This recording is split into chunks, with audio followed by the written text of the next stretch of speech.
Okay, we have now 50 plus persons here with us. Good morning, everybody, dear clients, dear friends. We are really very pleased to have you all with us. It's going to be also recorded for your colleagues. We'll send to all our mailing list the links so you can actually then listen to, your colleagues could listen to the presentation later on.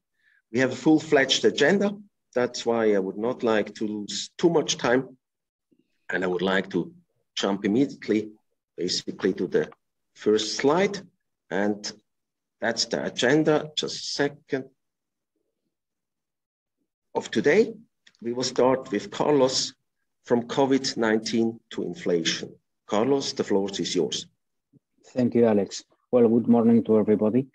Yeah, there isn't that much to say on the COVID front. Obviously, it is a disease that keeps killing several thousand people a day today. So it's not like it is over, unfortunately. But from an economic point of view, we believe that most of the implications are over. The latest wave, as you know, of course, Omicron has been much more contagious. So look at these charts, how this latest wave is much, much higher than the previous ones. But it's going down very fast, precisely because it was very contagious. Eventually, there are no more people to be infected. And fortunately, it's been much milder. So there has been no overwhelming of the health system, etc. So we're getting out very quickly in the next few weeks. I mean, some European countries have already lifted most of the constraints, and Switzerland is doing it next week, and many countries are getting out. So that thing is pretty much over. Of course, there could be a nightmare scenario where another variant comes in, which is very contagious, which is not defended. I mean, where we are not protected by the vaccines, and which is very dangerous. All that could happen, but that would really be like a new disease, like a new pandemic, and that fortunately something that doesn't happen often. It's very interesting to see that throughout history, pandemics have lasted between 2 and 3 years. And this is what this one is lasting, because eventually the virus infects everybody and it just burns itself. So this is how it's finished in the past, and this is how it seems to be finishing this time. There is still some economic activity that is constrained, mostly related to air travel. In Europe and the US, road travel is now at the same level as in land mobility as in 2019. But of course, flying is still constrained, particularly intercontinental. So that is still some, we'll talk about it later, but still some demand for oil that will come, that's still not there. But overall, everything is getting back to business, which takes us to the next point, of course, which is inflation, which is the thing that is on everybody's minds. Yesterday, we can go to the next slide. Yesterday, we saw US inflation, 7.5 year on year. It's also up in Europe, less so, but about 5%, around 5%. Well, that's a fact. It's already happened. Everybody knew it was going to happen. And here we are. Now, the question is, of course, how this is going to last. Well, and this is not covering myself. I just like this quote from John Kenneth Galbraith. There are two kinds of forecasters: those who don't know and those who do not know. They do not know. When somebody comes up and gives very strong, very convinced macro forecast, particularly after something for which we have no real experience, which is a pandemic that stops the world economy, well, you have to be suspicious. Anyway, the key question, of course, is is this thing going to last? Is it going to increase, or is it going to go down? Now let's take a look in the next slide. I mean, why do prices go up? Prices are wherever they are, and they are wherever they are because supply and demand meet at that point. That is the point. You want to buy a car, you go to your car shop, the dealer, and he has cars. But he doesn't have too many cars either. I mean, he can sell all the cars. So that's The price at which cars are selling at a given point is the price at which you can buy a car, but there are not too many cars here, which is to say where supply and demand meet. Now, it may happen that the supply goes down or up, decreases or increases. Now, if that happens, the price moves. If there are fewer cars to be sold, well, obviously, since the same amount of people wanted the cars, well, then the price goes up so that the people less interested or least interested in the cars do not buy them. And then the market balances again. You know, caviar is very expensive, so most people don't buy it. But if you want to buy caviar, there is shops.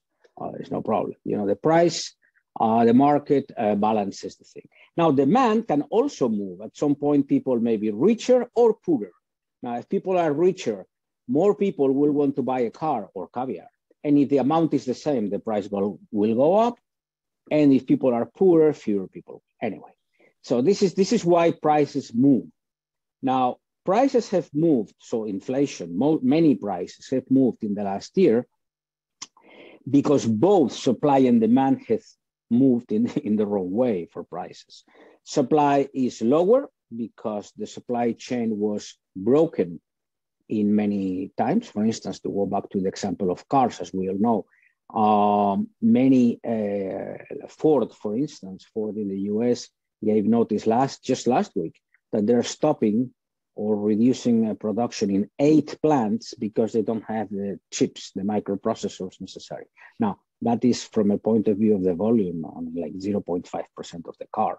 And even from the value point of view, is very low. The semiconductors that car manufacturers use are very inexpensive. But you cannot finish the car without them. So all the cars are stopped, so there are no cars. So supply is down. You all read about the congestion in US ports or the lack of containers. Now the product which was made in China is just not getting there. And then at the same time, demand has been reinforced because governments, especially in the US, but everywhere in the world, have adopted looser fiscal and monetary practices or policies to help people go through the problems caused by the pandemic. And as we have pointed out in some of the previous communications, this time governments have made an effort to not only help financial markets as they did in 2008, but also, if you wish, the common guy, which has a bigger impact on demand, of course, because there are many more common guys than banks.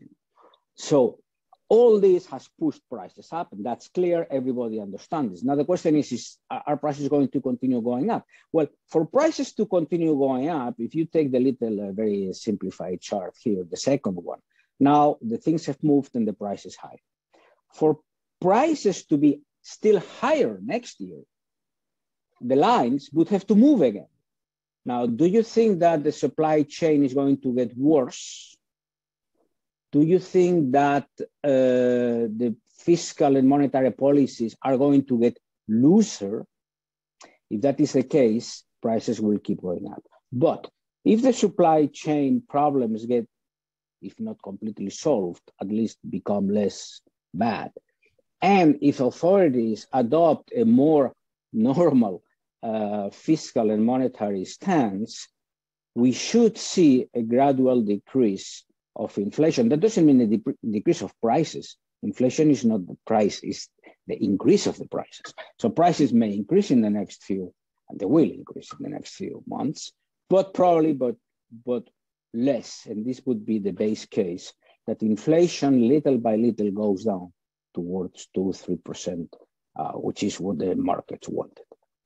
This is our case. This is, we believe, most people's case, and we think this is the most reasonable thing to expect, because both supply and demand should behave in a more normal way, are already, in fact. I mean, this is just a statement of fact. Foxconn, which makes among other things, the Apple iPhones, said yesterday that they are seeing the supply chain problems getting solved or improving, etc., etc. So this should improve. And we see how central banks are becoming a little bit tighter. But of course, what's important, what moves markets is not what everybody expects, because by definition, what everybody expects is in the prices. What moves markets is what nobody expects. Now, what could change this inflation forecast? We believe that there is something very, very important, which has a very big impact on many other things, which is the cost of energy. Energy is at the basis of everything. Everything we do is based on energy. That's why all these energy transition things, etc., will take a very long time, because it is a very complicated thing. And it is important. Now, we have seen the oil price go to 90. We see how, as we have explained many times, this is due basically to a lack of investment for the last 7 years. And that will take whatever, maybe not 7, but certainly 5 years to correct. So we have, even today, I mean, yesterday you saw the markets crash a little bit, because in the US now they said that they may raise interest rates by more than people expected, blah, blah, blah. S&P minus 2%, futures today in the red, and oil is going up already. At current prices, the total oil market is about 3.5% of world GDP. I mean, that's a lot, particularly for poorer countries. That's a huge part of their income, because they have lower GDP, but they do not have cheaper oil prices. So if we add natural gas and coal, which is also at record prices, blah, blah, we see that energy is a big, big part of the world consumption. And it's doubled in the last year. And contrary to the supply chain problems that I mentioned before, we do not see that problem being fixed. In fact, we see that problem being aggravated in the future. So this increase in the cost of energy can have a big impact on inflation. Now, the funny thing is, it can have an impact increasing inflation or decreasing inflation, depending on what governments do. In the 70s, when we had the first big oil crash and the first big wave of inflation, one of the main reasons is that since energy prices went through the roof, governments tried to cushion the blow by just inflating the monetary situation so that people would still have money. And then, of course, they created huge inflation.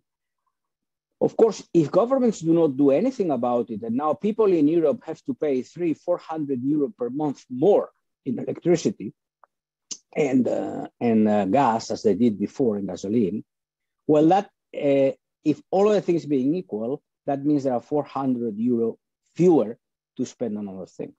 So that most of that money, by the way, is sent to the producing countries. So that is a big deflationary. This morning, the president of the ECB was saying that, we're going to be very careful not to kill the economy. So very important. Now, investment implications. Well, don't put all your bets on inflation going up or going down. And we believe that a position in commodities or in cyclical stocks is extremely reasonable at this time, because if inflation becomes moderate, they'll do well. And if inflation goes up, they will do extremely well. So that would be the implication. We believe that the base case scenario is that inflation will moderate, but the energy costs are a wild card that should be watched. That would be my points.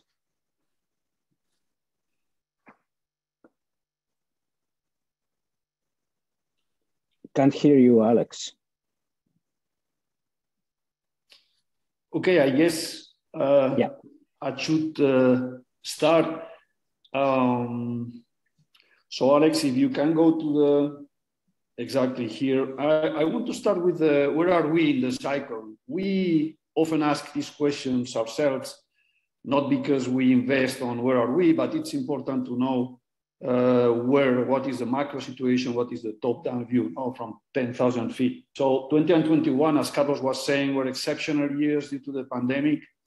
It is true that governments reacted very quickly. In other recessions or problems, governments were slower, but this time they were fast, and they achieved a good recovery, and equities returned to the upward trend. So where are we in the cycle? The response, in our opinion, is that we are entering in the last part of the up cycle, what we call the consolidation part. And in this part of the cycle, it is natural that commodities, value, cyclical stocks do better than the market or outperform. It's also important to highlight that in this phase of the cycle, in the consolidation phase, we have also risks arising because we are kind of, exhausting the cycle. And Carlos mentioned already the COVID. There is a risk, and there's a risk of a new variant. We also touched upon inflation, so there's a risk of higher sustained inflation. I will touch very briefly on the Chinese economy, which is the third risk we see now. And the fourth is geopolitical or geostrategic risk. Now we have Russia, Ukraine, Europe stuff, which is, very evident to all of us. So, conclusion here is that we are in the last part of the cycle. Normally, it takes 3-4 years, depending on how the Fed and the central banks manage the cycle, and also obviously depending on black swan. And this cyclical consolidation is historically very good for value and for commodities. If we can move to the slide number 9, you can see here that, we have 3-4 years, and then we may have another economic recession. So the key question here is, what do you do? I mean, do you hedge? Do you sell? What do you do? And, we can tell you what do. We are investing in good businesses. We are investing in good management teams and balance sheets. So basically, the portfolios are very biased to quality. So if there is a recession in the next 3, 4, 5 years, we will be protected in terms of, going down and then very fast being back to normal. Also, we buy at a discount as value managers, and this discount also protects us. So basically, quality and discount, it's an indirect way of hedging. Portfolios are very concentrated, as you know, both the classic and the natural resources are concentrated. And we think that they are also very, very diversified. So the risk is very limited. So we build the portfolio in order to be able to recover fast from a recession if this happens. But as we said, we see 3-4 years of the last part of the cycle. We think we can make this 10% per year. And if there is another recession, eventually we can buy the bargains we will see there. That's the strategy. It is simple. There's 2 long-term trends that I would like to highlight. Carlos mentioned one, the green energy transition to fight climate change. This is very, very, very important. We need to, watch on this. It's going to provoke a kind of a big changes in many sectors, from CO2 costs, trading, legal. There's a lot of implications here, and it's going to affect a lot of sectors. So this is something we will take several decades, and we need to watch it. The second structural trend is the trend that is helping inequality or tackling inequality. This is a global trend that is kind of now reversing, and we will see policy supporting low-income households and basically what we call the traditional economy. So we've had maybe 15 years of low inflation, low rates, and massive stimulus. And this has fueled financial assets and basically wealthy people or savers. Now what we are starting to see is what Goldman Sachs calls the revenge of the old economy. So the new cycle is moving more to capex, to energy, to real assets, to commodities, and this also favors value.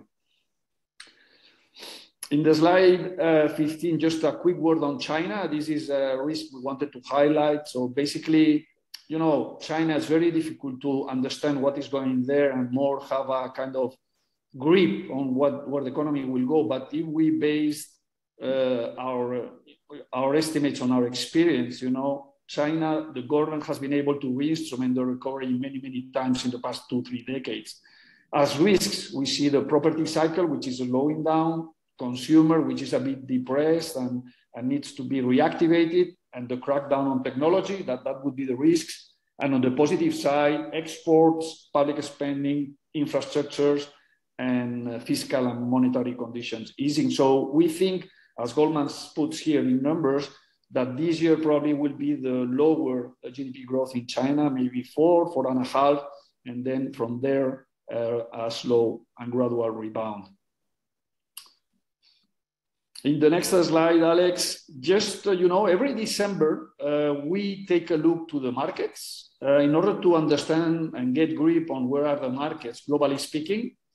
And these are the conclusion. Equities are not expensive. Even if a lot of people state that they are expensive, they are not really on multiples. The Standard & Poor's 500 is trading at 18 times adjusted by tech. The European 600 index is trading at 15 times, maybe a bit lower even now. So this is below historical standards. And only we find a clearly expensive index, which is the Nasdaq. It's trading around 28 times earnings, and it's close to the peak.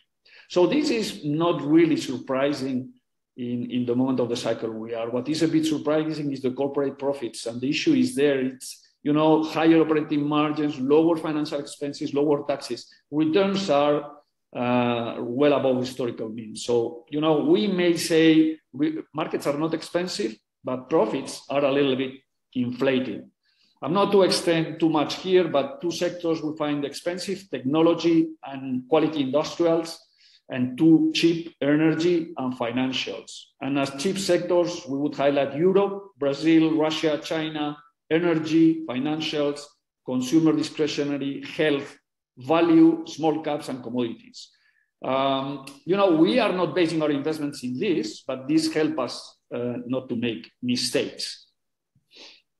In the next slide, Alex, basically, we're going to move down to the classic. So from the top-down view, the classic fund did very well last year, up 21%. This year we are starting also relatively well. The fund is up 7%. I think year to date 7-8%. We did more or less in line with most indices last year. So global value up 19%, MSCI global growth 20%. It is true that the US index was stronger, 27%, Europe 22%, and it was a bad year for emerging markets that were down overall. For the classic, good sectors were technology, energy, and financials. Negatives were cement and health. I'm not going to go to the detail of the stocks, but basically we ended the year with a NAV of 494 euros per share versus our target of 475, so it was a good year. And we still think that commodities is going to be, commodities and value is going to be very positive this year. Alex, please, next slide. We updated the models. You know that the intrinsic value of the fund is the weighted average of the stocks we have. So the intrinsic value of the classic is now close to 800 euros per share. The IRR is 14.4%. So really in the middle of the historical range, 12 to 17%. So the classic fund is not expensive. It's not cheap. It's in the middle of its range. And this matches the analysis we did on the different markets. So, we are fine with the valuation. We don't find any discrepancy valuing geographies, valuing markets, and valuing sectors. So everything makes a lot of sense on where, the cycle is now. If we move to page 16, I wanted to highlight a little bit the magic of compounding. It is tough to understand that 10% per year means doubling the investment every 7 years and multiplying by 4 every 14. So, this is what we have been doing more or less for the last 20 years. And this is what we think we can do for the next ones. We set a new target for 2022, 575 euros per share for the classic, another 15-16% this year. This is based on the different valuations we can build for the different stocks. And then we set a long-term target, which is 1,000 euros for 2028. This is easy to understand because if we expect a 10% return, we compound 10% for 7 years, we should be able to double. So this sets the path for us, and we can discuss every year if we are above or below the target. Two very brief comments on the comparison with the indices. We have a lot of investors comparing us with the index 1 year, 2 years, 3 years. And I wanted to, to put here 2 comments. First, in equity, short term is meaningless. I don't think that less than 5 years is really something meaningful. You need to go 10, 15 years in order to see if a fund is able to outperform. This would be my first comment. And the second comment is that we are not really obsessed by our performance. If we keep making 9-10% per year, we will be able to beat the index, because our performance is a passive consequence of our strategy. The market will do 6-7% per year, as it has done for 100 years. And even if you take 20 years, the MSCI World is doing this 6-7%. So we need to just do our target, 9-10% per year, in order to beat the market. And you can see it in the next slide in the chart. If you take a look to the classic, you will see that is basically what we get. We are almost at 9% for 20 years, and we are able to outperform the market, which is, as we said, 6-7%. Here we see the value index and the global the global index, the MSCI Global. So I think that this slide is always in the presentation because it represents half of the classic. Here you can see the 10 top holdings. And again, and I reiterate this, we have business that are quality, high quality. We try to look for good management teams that will work aligned with us and with clear strategies. And here, if you look through these 10 names that are half of the book, you can see several reasons why they are cheap. One is oil on emissions and peak demand. People are fearing of peak demand. The same for cement. Cement is cheap because people think, oh, these guys are emitting a lot of CO2, so this is bad. Also, banks are very cheap because of competition, regulation, and low rates. Aerospace is cheap because of the delayed recovery after the pandemic. And then we have a couple of restructurings like Henkel or Grifols, where we have strong opinions that they will do well. And I will enter in detail in Grifols later on. And this is the final slide for this part of the presentation. This is the MSCI growth versus the MSCI value. So all of us know that in the last 10 years, value has been underperforming. And just a comment here, now we are entering in the consolidation phase where valuation for tech and growth is really high, valuation for value commodities is very low, inflation moves up, so there's really the time to do mean reversion. And just take a look to the first peak on the left. The first peak is the tech bubble in the year 2000. And if you look to the 2 years before, the growth index massively beat the value. So it's exactly the same now, but at much higher level. It's a kind of 1 sigma or 2 sigma event. Growth has been outperforming massively, and the normal thing in the current consolidation phase is that value and commodities outperform. And this is, by the way, starting very clearly in the last part of last year and this year. I'm going to move to one investment case that we try to do in all the newsletters.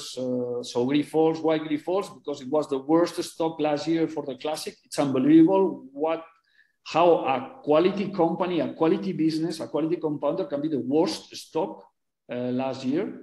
Basically, 4 main reasons. We really did the due diligence here to understand what was going on. Too much debt, downgrades in EPS terms. The company made a strategic shift announced in the capital market days, and then they are not really taking into account the minority shareholders. So these, in our opinion, are the main reasons why the stock is weak. It fell last year 30% plus.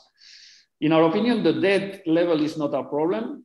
It comes from a long process of acquisitions and it can be solved with the cash flow. Downgrades are basically due to COVID and some other stuff, but basically COVID, so short term. And the strategic shift is just marginal because they want to develop other products rather than plasma proteins. So it's not really something that worries us. But if we go to the next slide, you can see what worries us is that the management team, which is the family, and the family is the main shareholder, they are not really listening to minorities. They are not really well aligned with minorities. So, the company needs to make an effort.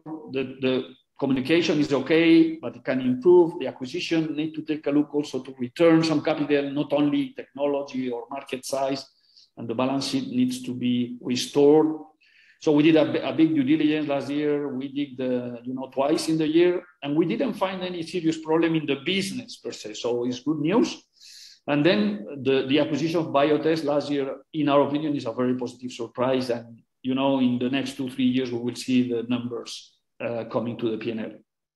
Final slide on Grifols, and this is why we are buying more and more shares. This share is trading at 8 times earnings. Its main competitor, CSL, is trading at 33, and it's unbelievable. But yeah, return on invested capital for CSL is 19% and Grifols 6%. I mean, with the same business. So what has happened here is that the company has been buying blood center. They've been buying companies. And they'll be maybe overpaying a little bit. So this needs to be digested, but we continue to average down, because if the company focuses in terms of acquisitions, in terms of capital allocation, in terms of communication, we can make a good money here. In our numbers, this stock has an IRR of more than 20%, 24% to be precise. Intrinsic value 25 euros per share, and it's trading at 11. Honestly, if we were a private equity fund, we would buy a big stake and help the management to focus a little bit. So having said this, I'm taking care also of the Natural Resources Fund. The Natural Resources Fund last year was fantastic, 40%, outperforming most on the indices. Also stronger start this year, up 7-8% year to date. This is important. It's just the beginning. We have investors that are asking us, should we sell? Should we take profits? We are convinced that we are entering in a commodity super cycle, long duration, basically due to the difficulty to bring new supply. So this time is different. It's a sentence that is very risky to state because normally there's no differences, but this time it is, because we have 2 cycles. We have the normal cycle, the commodity capex boom bust cycle that maybe takes 10 years per side. And then we have the cycle that is going to be fueled by the energy transition. And by the way, we won a prize. So, we are proud to share this with you. It was the best fund in sharing alpha in terms of natural resources. Here you can see the look-through of the fund. So very well, we only invest in stocks. We don't do directly commodities, but the look-through is 50% energy, oil mainly, and gas. Then we have around 30% in green metals, copper, nickel, lithium. We include uranium in green, although it's not really green, but it will help the transition. And then we have another 20% with different inputs like cement, salmon, cables, and agri-food. So this is basically the look-through. How we want to add value here. Basically, I added here 6 or 7 ideas. We look for commodities that are scarce, where supply is difficult. We avoid majors. These majors are taking cash flows from projects of 20% return and investing them in renewables at 1%. So it's crazy. We look for tier 1 reserves and tier 1 assets, safer geographies, although this is increasingly difficult, near production or in production because of cash flow and risk, good balance sheets and sound management. So with these cornerstones, we try to add a little bit of value to the broad indices. So what is the IRR now? We updated the fund, and it has happened something which is quite funny, is that I'm trying to update the companies, and it's a big fund. You go after the companies at the results. And then the problem is that some of them are generating more than 20% free cash flow per year. So this means that you're doing your valuation, and in 4 years, the company has completely taken the enterprise value to 0. So basically, the valuation disappears with the free cash flow. So yeah, that was an interesting anecdote, and this is why we are a bit late with the update. The IRR of the fund is 14%, and the intrinsic value is moved to 180, even a bit more now. Some people ask us why the IRR is like the classic when, the natural resources now is in the beginning of the cycle. And we must say that the valuation is very conservative based on mid-cycle only, mid-cycle estimates. When we think that really prices of commodities, margins and returns will move to the much higher level in the next few years. So if we apply this upside, the price of the fund should be closer to 300, and this is what we want to play with the natural resources fund. And it's not going to be 1 year, it's going to be probably many years. So Alex, if you can move to the slide 28. Thanks. Here, let me use a couple of minutes to dive in on the structural trends. There's two cycles, as we said, commodity cycle, which is a long one per se by nature, and then the energy transition. So what is going on is capital flows are getting out of fossil fuels. They are getting out of oil, of gas, of cement, and many other CO2 emitting industries, fertilizers, chemicals. And this capital is moving in renewables and green industries. So that is fine. The strategy is fantastic, but the problem is the execution, because capital is moving too fast out of things that we need, that we are using. We are using gasoline, we are using fertilizer, we are using gas, we are using everything which is still polluting, and taking capital from there to block the increase of the supply. So, the world needs to balance a little bit the capital moves that are moving too fast to green energy and out of fossil fuels and other polluting industries. So, I found in the FT a very, very interesting sentence, and they were saying oil and gas supply is moving to zero carbon and demand is not. And I think it's a fantastic summary of what is going on. And this transition is not a matter of years, it's a matter of decades. So a little more detail in the next slide. What you can see is, trying to understand what is going on in let's split the commodities into what we call gray or polluting commodities and green commodities. So in gray commodities, oil, gold, gas, coal, even uranium, we are taking out the capital. CapEx is down and nobody wants to invest there because ESG or whatever reason. The result, higher prices because you are slowing down supply, and demand is still strong.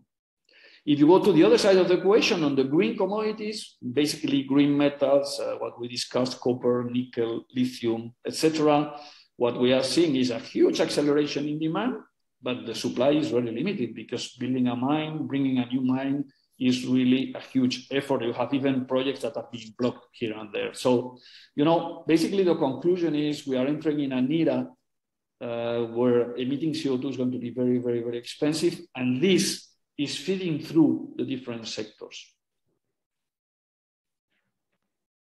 Thanks a lot, Marcos. By the way, just an organizational remark from my side. We already have received the first question over the chat, which is exactly the right channel you should ask your question, but we will take the questions at the very end. With that, I would like to pass on to Urs. Maybe to Marcos first again, to the oil. Yeah, I think Urs does the part on energy. I will do 3 or 4 slides on oil. Why? Because oil is a very important part in both classic and natural resources. Classic is like 15 to 20% of the fund. Natural resources is half of it. So this is the short term, 2022. You see the spare capacity, which is collapsing. It moved up to almost 8 million barrels in the pandemic, and now it's moving down to more normal levels. What we expect in 22, demand growth of 6 million barrels a day. Why? Because we're starting with 1.5 million under supply. There's a gas to oil move because gas prices are very high. Then the Omicron is fading. This adds more, demand, another couple of millions, and then jet fuel. So this total 6 million, and on the supply growth, OPEC 3 million, 3.5, Russia half, US 1. So basically, you see here that even with the inventories, demand is higher than supply. This is why prices are at 90. If you go to the next slide, you see the long term. So we saw the short term 2022. If you look to 2030, in 22 we'll have a demand of 100 million barrels a day. We factor in growth for the end of the decade of around 7 million barrels, the green bar. Then there is the decline, obviously, which is a 3, 4, 5% per year, another 15 million. And you discount some projects that are coming, but basically the gap is 20 million, right? So we need to find or to develop 20 million barrels a day supply, which is 20% of the total market. So we need incentive prices to, to push companies to develop this oil and gas. And the problem is that ESG, financial discipline are impairing this capex. So we are in a new situation where even if we have incentive prices, some projects will not be developed. In the next slide, you can see this, we put it in most of the presentations. So if we need 25 or 20 million barrels, you go to the x-axis, you go to 20, and you see what level of resources do you need, and you see the marginal, right? So at 20 million, we need deep water, non-OPEC, and even backend. And at this, you draw the line to the left, and you see that we need at least $80 per barrel without taking into account that we have inflation. So this $80 per barrel will move up with everything. And just a couple of slides, I think, left. One is on oil prices. There's a lot of people that tell me, hey, oil prices are very high.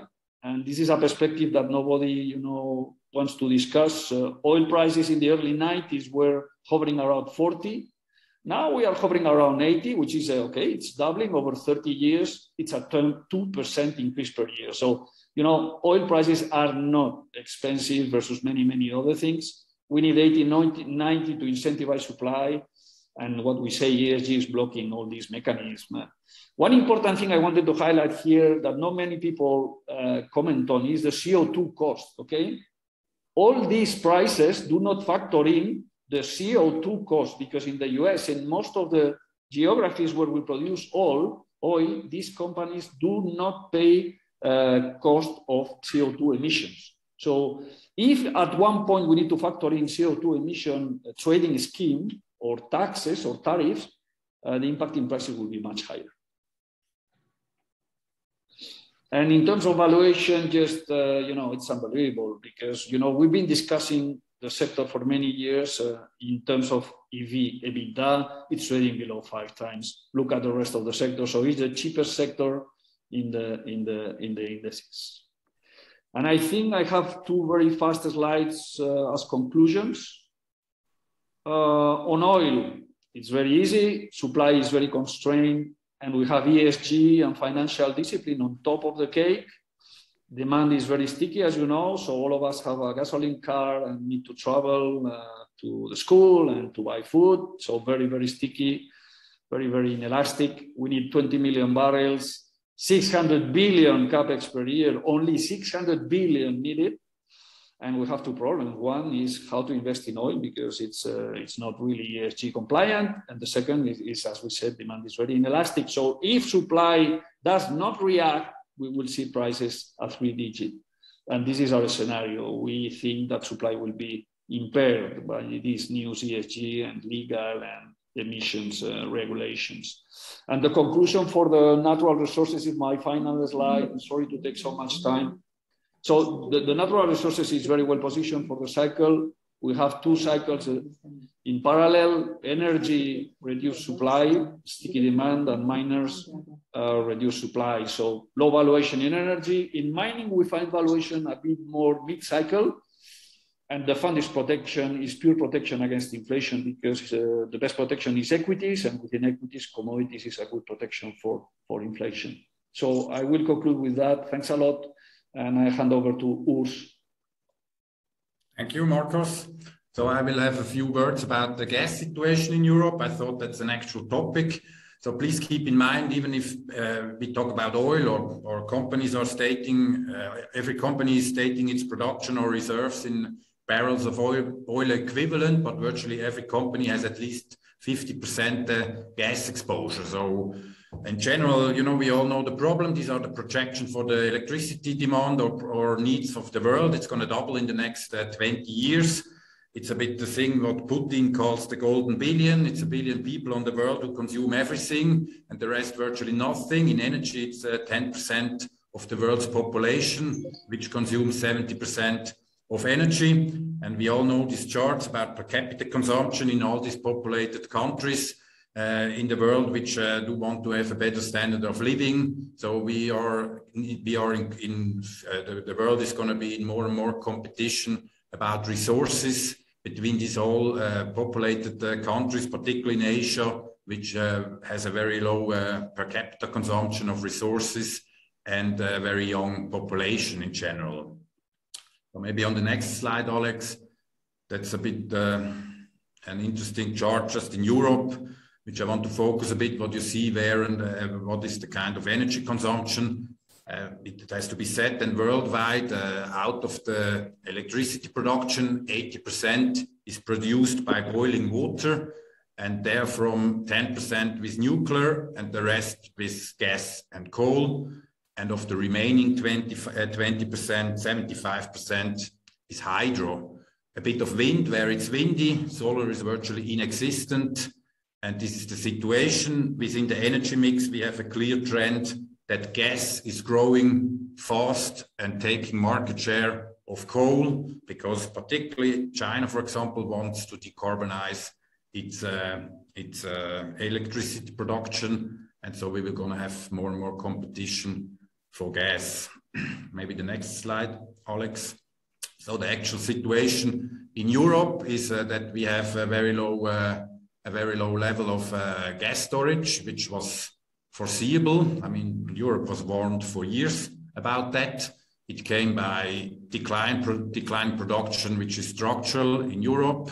A very cold winter last year, which depleted the gas storage, and now not enough production to refill it. And this is probably more structural than people might believe. And I have to say a few words about this problem about off-take agreements. It's not just in gas, but in many commodities, you know.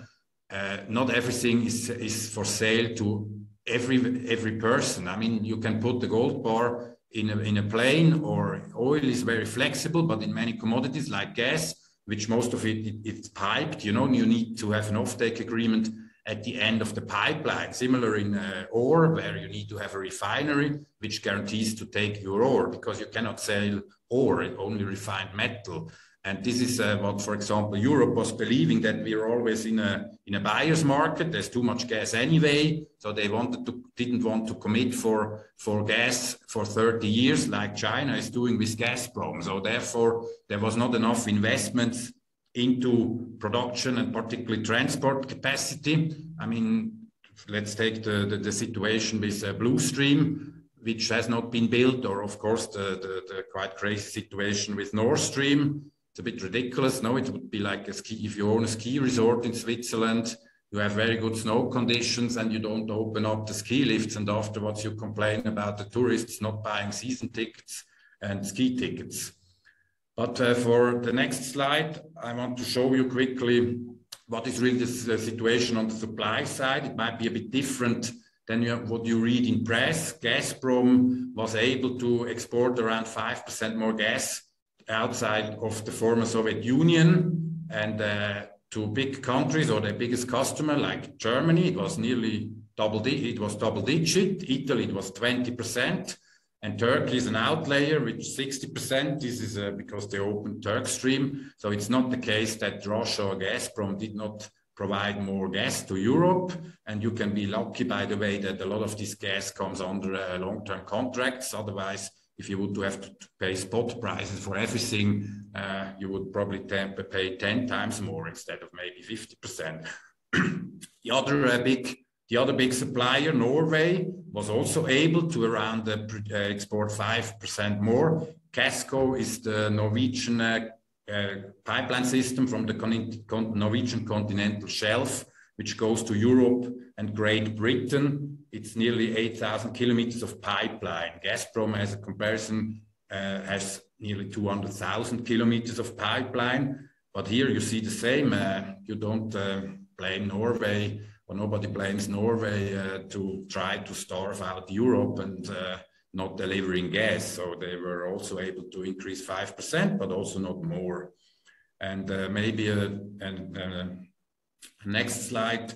This is more the problem, or maybe you have to first read some remarks about the spot market or the LNG market, which is important because this is Norway and Gazprom are the big pipeline exporters and the major partner, but there's more and more LNG. And let's just read down the situation, what happened last year in LNG. Australia overtook Qatar as the world's largest LNG exporter in 21. It increased exports around 5%.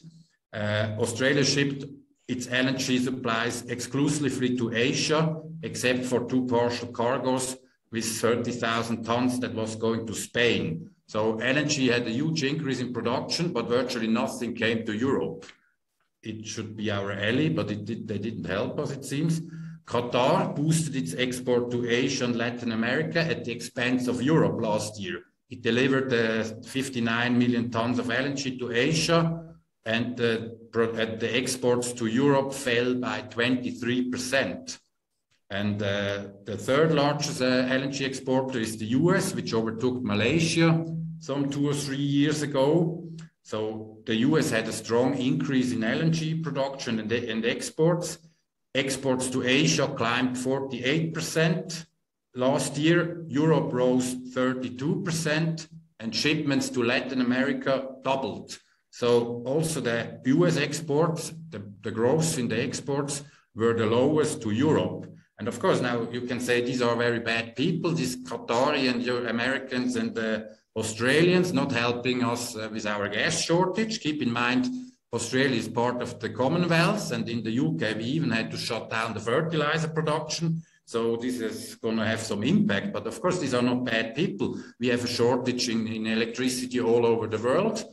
Japan is the biggest importer. It was created or has its origin at the reason of the shutdown of Fukushima. China overtook now Japan as the biggest importer of LNG. And of course, you have spreads, you know, and transportation. So obviously for Australia, it's much more efficient and obviously cheaper to export its LNG to Asia instead of Europe, like they do with everything from iron ore to lithium and all the other stuff they produce. So I think this problem is not going to go away because of these transport situations. Maybe then we see some headlines we just saw. This is the problem about Europe. We have a strong decrease in our production. This is the production of the North Sea. You see that England was 20 years ago self-sufficient in gas, or the UK. It started to be an importer. Now it's around 50% of UK's gas needs are imported by mainly Norway, Gazprom, and LNG. By the way, LNG is of course much more expensive because you have to cool it down, I think, to minus 150 degrees, and obviously transportation is more expensive. And due to the decline rates and the underinvestments in the North Sea, we will see the situation that 20 years from now, it's estimated that England will, or the UK will have to import virtually all of their gas needs. So it goes a bit to Marco's point. So of course, we have Gazprom in the natural resources, but gas reserves, for example, in the North Sea, which is going to be in strong demand, and it's questionable of these Royal Dutch and BPs of this world having the right strategies, throwing them away at virtually giveaway prices at this structural situation. So this is the situation of Groningen. This is the largest gas field in Europe, continental Europe. It's going to be a disaster. It's collapsing and it's planned to be shut down. I think in 10 years, also earthquakes. And so I think it used to supply virtually a third of the Netherlands' energy. It's a joint venture of Exxon and Shell. So we have a huge problem in Western Europe with gas production, and we need to import more and more. On the next slide, so maybe we can see where do we want to import it, obviously where it is. And we see Russia has by far the largest gas reserves in the world, followed by Iran, Qatar, the States, and so on. Now, not many of these countries are actually in Europe or close to Europe. So the natural partner is obviously Russia, which is in the middle of Europe and Asia, and the rest is not in Europe and has to be shipped. I've always to say a few words about the United States. You know, contrary to Western Europe, the United States is in a good shape or situation in terms of natural resources, because with Alaska and Canada, I mean, they have a huge continent, no? And they are self-sufficient potentially in everything. Of course, there are these problems about ESG and legal and compliance, but just naturally, the US has not the same problem like Western Europe with not having any natural resources. maybe on the next slide, Alex. So this shows a bit the situation. If you look at the pipeline situation of Gazprom, where you have these huge natural wells of Russia and this consumer market in the West, which needs to import more and more, or virtually everything. And then you have the East, which is virtually, I don't know, 4 or 5 billion consumers, which are hungry for everything. And so I think Europe should rather be a bit cautious to push all these natural wells into the hand of these Asians, which obviously need more and more. Maybe the next slide. I mean, you see these figures. This is just recently another agreement between Russia and China to sign a 30-year agreement for gas, like Power of Siberia was. This is what I talked about, that you need long-term contracts. For example, Power of Siberia cost 80 billion, more than the market cap of Gazprom. And if you do such an investment, you of course need to have the guarantee that the other guy at the end of the pipeline also takes your stuff and not just say, okay, today I don't like it. So we see here the situation on the down below. Europe is the biggest consumer of gas, but is soon be overtaken by China, which wants to decarbonize its electricity production. Of course, has a big growth in electricity. By the way, just recently you can check out the headlines in oil. No? There were big contracts signed by Rosneft and India, and you know, this is probably doesn't bode so well for other consumers. If you have like these countries like India and China, which more and more you know, take their hands on these scarcer and scarcer commodities. I mean, it's not just oil and gas, it's virtually everything. Thanks a lot, Doris. With that, actually, I would like to go to the conclusion. Looking at the time, we already are slightly ahead of our plan. So I rush fast. This chart is just a similar chart that Marcus was using, so we don't have to show it again, this one as well. Just one point here. We have been 5 sigmas away from the average, from the mean, which is in the insurance space would be an event that only takes place once every 4,000 years. Now, the last chart, or last 2 charts, 3 charts I would like to show is this one. That's the chart which is the main case for the natural resources space. If you look at future prices measured in S&P 500, it's absolutely amazing. This chart is updated on the 8th of February. We are still down here. And this is a time span of 50 years. Here in mining, you could see relative to MSCI World that, of course, we are up. But if you believe mean reversion takes place, we can easily double from here, and we would be just in the middle one. Energy, which is looking more constructive almost every day, it has to turn the corner, but also going through the mean would mean basically that we would triple from here. That is actually the last slide. And now I would like to start with the questions that we have already received. The first question was actually already given at the very beginning from Florian, and he was asking, what is about the salmon sector? We have the salmon sector in the natural resources space, but also in the classic space, in the classic fund. How do we see the impact of inflation? Is it not a problem that higher prices, feed prices then lead also to lower margins? Maybe Marcus? Yeah, sure. So basically the salmon sector has had a problem of costs for the last 5, 6, 7 years. So feed costs have been up, and this is one of the main costs, probably is 40% of the total cost of the salmon farmers. So basically it's feed, and also, you know, diseases, because, you know, growing the volumes have led to diseases, to sea lices, etc., which has also reduced a little bit the productivity per volume, per unit. So inflation, we will have higher prices, and we will have higher prices for inputs and higher cost. What we think is that on the supply-demand equation, the supply will not be able to follow demand, because, for instance, in 2022, Chile and Norway, that produce 75% of the production globally, will not be growing. And demand at flat prices goes 8, 6, 7, 8%. So what we see is that these companies in this current lack of supply will be able to pass prices. Also, it will be easier because prices will be moving up in all the protein chain. So chicken and beef, everything will move up. So it will be easier to pass on prices. So we think that at high salmon prices, we will see high salmon prices in the next few years. And this is one of the reasons we have the sector. Thanks a lot, Marcos. There's another question, which is, I think, for Urs. Somebody wants to know our view on nuclear. Urs. Yes, I mean, of course, we read now in the newspaper that the nuclear is going back and so coming back. So, but you know, you have to be a bit careful. I mean, this is just a story. I mean, in terms of it was never away. You know, we have like around 10% of the existing fleet is in construction. So mostly in the East, like everything in China, in Russia, and so on. And now the Europeans are discovering that they would need some electricity as well. But, you know, I think yesterday there was a statement of Macron. And, you know, he said, yeah, obviously they're going to build some 6 new nuclear power plants. The first one should go into production in 2035.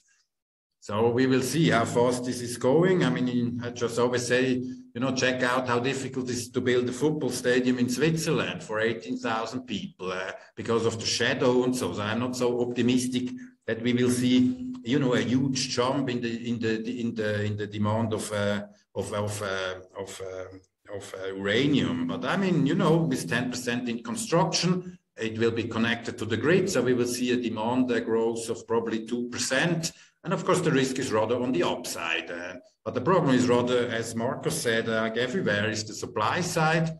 So we had since 10 years of underspending, no investments. You know, the uranium price is so low that even the best mines in the world were taken into care and maintenance because it was cheaper to buy on the spot market for the ones like Chemical and delivering to contracts than operating the mines. And, you know, we're talking about mines with 10% grades, 10%, you know, this is not something usual. And of course, you know, now there is going to be a lack of uranium, and the utilities didn't contract for 10 years because they thought, you know, we're going to buy it anyway in the spot market, much cheaper. Who is going to buy uranium or contract uranium for $40 when the spot market is at 20? You know, you look like an idiot, so you rather wait. And because you're anyway able to buy it at 20, but now the problem is this uranium is not existing at 20. And now we have a increasing activity on the contracting, and the uranium price is moving up, and therefore we have an exposure to uranium.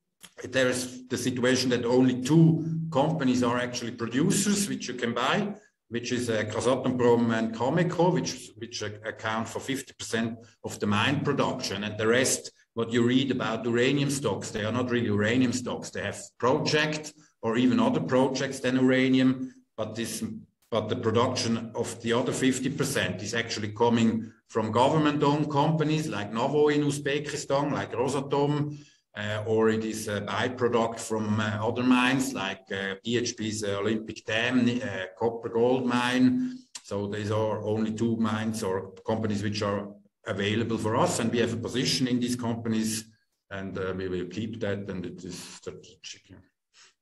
Thanks a lot, Urs. Maybe a question for Carlos that we have received here on my email. Where do you see basically what is very important to focus on which kind of companies when it comes to inflation? Well, inflation, by definition, that's what it means that all prices go up on average. If all prices were to go up, well, it wouldn't really affect anybody. You simply consider that when you had 100 euros, now you have 90, that's about it. And everything else stays equal. Now, of course, an average hides differences. Now, inflation affects mostly financial things because financials do not go up with inflation. And I explain this. If you have a bond, the bond is a nominal, well, there's some inflation linked, but the normal bond, it has a nominal value on it. So anything that has nominal values on it, you have to flee.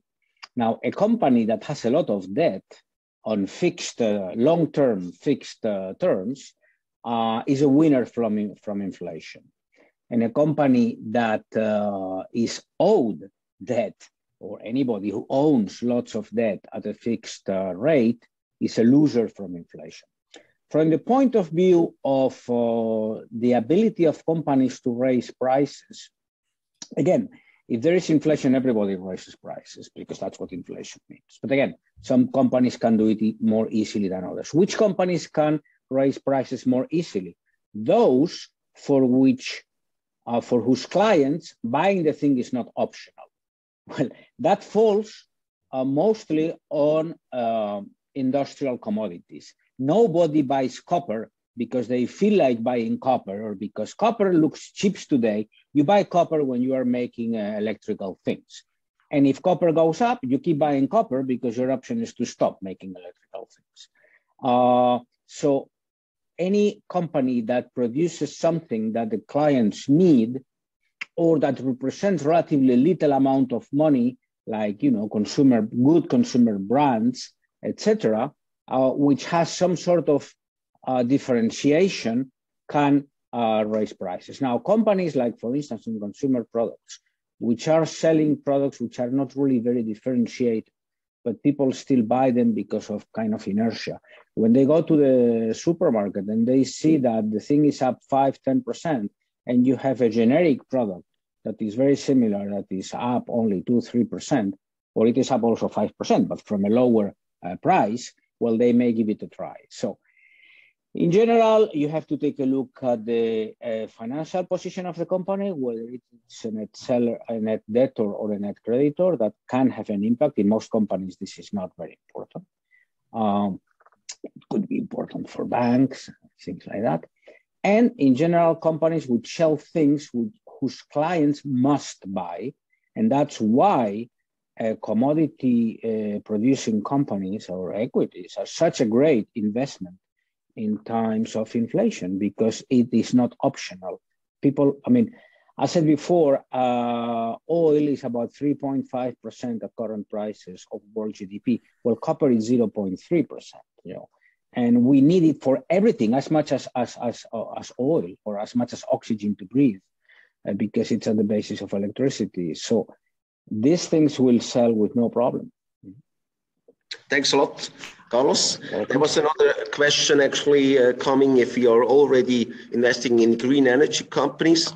The short answer is no, and because we have a lot of other questions. The next one I think is a very interesting one for you, Marcos. It's about the shale oil space. Can they come back meaningfully in production? Shale oil or gas? Fracking.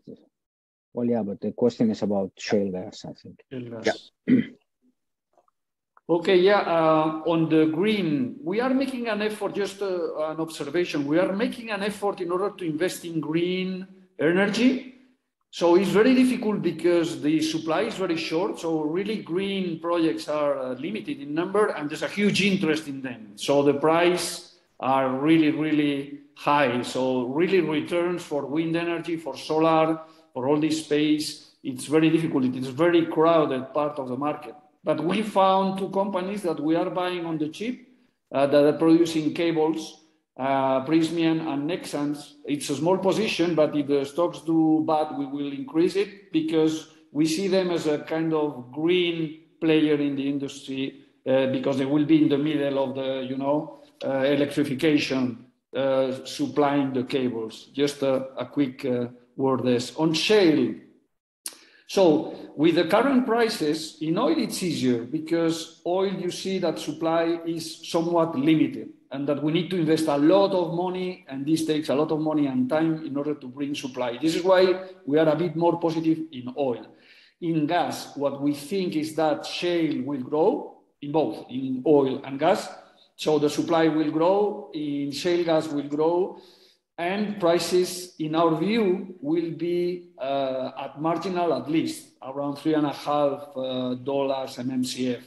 Why? Because, although there is supply, and this supply will be also associated to oil supply. So an oil field also brings gas. We see the US producing more and Australia producing more and Qatar producing more. So, but we also see demand outperforming expectations. So we see huge demand from China, huge demand from Asia, huge demand from Europe, because we need to just basically the easy way to reduce emissions is coal to gas, move from coal to gas. So what we think is that on the demand side, we will have a much bigger demand in gas for the next few years, for a lot of years. Even the European Union is labeling gas as green because they understood this, that the easy way to reduce emission is coal to gas, huge demand, and then the supply is there, but we need to invest. We need to invest in oil and gas, and this will, you know, it's increasingly difficult. Also, gas is not as fungible as we think. It's not as easy to bring gas from Australia, as Urs was saying. So we are positive. We have 10%, 15% of the fund in gas. And if we find cheap stuff, we will buy it. And maybe just to say about it, I would have some old pictures about fracked gas somewhere in the prairie of Alberta, you know, then of course it's already the problem with oil sand. If you don't have a pipeline built by Biden, they're not investing into the oil production to the consumer markets in the US. But if you have some shale gas, which has even worse decline rates than fracked oil, I mean, you know, then it's there in the out of nowhere in the prairie in Alberta, but it's not at my household in Europe. So this is quite a difficult thing, no? Even if you don't want to invest in pipeline, which has much more better economics, so how can you bring some shale oil from Alberta to Germany? So I think it's not that easy. Yeah? And the transportation, by the way, is not getting cheaper neither. If you look at steel costs and all these things, you know, this is a big problem, as we all know. There's the next question, or the last question maybe that we take, because we are already a bit behind our schedule. For Urs, what is our view on the carbon markets? And are you envisaged to being invested in this space? No, we will not invest in this space, no, because I remember I once invested at the very beginning when this came up 20 years ago, and then everybody thought it's limited. And I remember then we went along these carbon things, and then Spain was saying they have decreased the output of carbon despite having a GDP growth rate of 6%. You know, you can cheat about this. This is not a natural thing. This is just a gimmick of a government who artificially limits something. But I mean, if they want, they can print 100 times more of these things. And I think this is not a real asset. And I'm not saying it's not going up, but we invest in scarce things, which are commodities you have to take out of the ground, but not in schemes from governments which are artificial. Yeah, I would add that we don't invest in commodities either. I mean, we invest in companies that produce things, that make money almost at any price for the commodities. And of course, this is, as Urs says, this is not a market for stocks or real things, but it is more of a financial contraption. Absolutely. Thanks a lot to everybody. I mean, we are now 1 hour and 10 minutes. We had quite a lot of information, and thanks for participating, all of you. I saw that some visitors came relatively late, maybe mismatching the date with the time. But for all of you, we will send out the link as soon as it's ready, so that you and your colleagues can actually watch it again, or some parts again that you like. We are available for Zoom one-on-ones meetings, and hopefully Omicron will allow us to travel again. And we are really, really looking forward to see all of you again. Take care and all the best. Have a great weekend.